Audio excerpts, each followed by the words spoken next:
ಇದು ಫ್ರೈಡೇನೇ ಬೆಳಗ್ಗೆ ಬಂದು ಪ್ರಣೀತ್ನ ಡ್ರಾಪ್ ಮಾಡೋದಕ್ಕೆ ಬಂದಿನಿ ಸ್ಕೂಲ್ ಹತ್ರ. ಅವನು ಬಾಯ್ ಹೇಳ್ಬಿಟ್ಟು ಓಡಾಡ್ತಾ ಇದ್ದಾನೆ.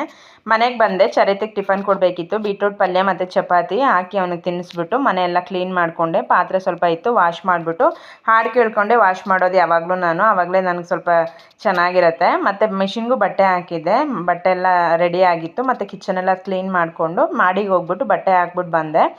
ಬಟ್ಟೆ ಎಲ್ಲ ಸಂಜೆ ಎಷ್ಟೊತ್ತಿಗೆ ಒಣಕೊಳತ್ತಲ್ಲ, ಸೊ ಅದರಿಂದ. ಮತ್ತು ನಾನು ಚರಿತ್ ಇಬ್ಬರೂ ರೆಡಿ ಆಗ್ಬಿಟ್ಟು ದೇವಸ್ಥಾನಕ್ಕೆ ಹೋದ್ವಿ. ಹೊಸೂರಲ್ಲಿರೋ ಕೋಟೆ ಮಾರಿಯಮ್ಮನ ದೇವಸ್ಥಾನಕ್ಕೆ. ಶುಕ್ರವಾರ ಸ್ಪೆಷಲ್ ಆಗಿರುತ್ತೆ, ತುಂಬ ಜನ ಕೂಡ ಇರ್ತಾರೆ. ಸರಿ ಅಲ್ಲೆಲ್ಲ ಪೂಜೆ ಮುಗಿಸ್ಕೊಂಡು ನಾಗರಕಲ್ಲಿಗೆಲ್ಲ ಪೂಜೆ ಮಾಡಿಕೊಂಡು ಪ್ರಸಾದ ಕೊಟ್ಟರು.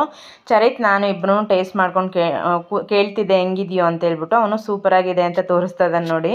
ಹಾಗೆ ಅಲ್ಲಿ ಮುಗಿಸ್ಕೊಂಡು ಸಂತೆಗೆ ಬಂದೆ. ವೆಜಿಟೇಬಲ್ಸ್ ಎಲ್ಲ ಇಸ್ಕೊಂಡು ಮನೆಗೆ ಹೋಗೋಣ ಅಂತ ಅಲ್ಲಿಂದ ವೆಜಿಟೇಬಲ್ಸ್ ಇಸ್ಕೊಂಡು ಗಾಡಿಗೆ ಪೆಟ್ರೋಲ್ ಹಾಕ್ಸ್ಕೊಂಡು ಮನೆಗೆ ಬಂದೆ. ಇವತ್ತಿನ ಈ ಫ್ರೈಡೇ ತುಂಬ ಚೆನ್ನಾಗಿ ಹೋಯಿತು. ನಿಮ್ಗೆ ಹೇಗೆ ಹೋಯ್ತು ಅಂತ ಕಮೆಂಟಲ್ಲಿ ತಿಳಿಸಿ. Bye friends.